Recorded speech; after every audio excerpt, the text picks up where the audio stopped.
I used to scale with VAs. Now I scale with agents. Every agency hits the same wall.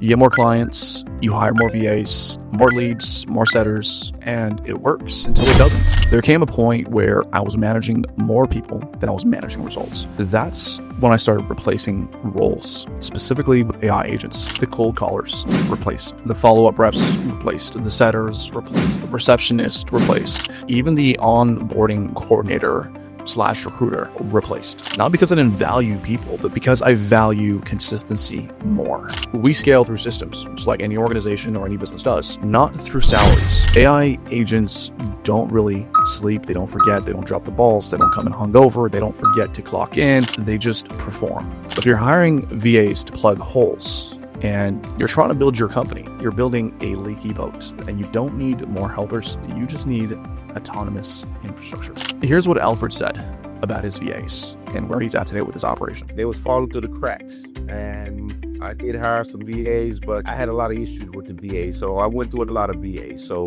I'm glad this came about. See the man who won't stay.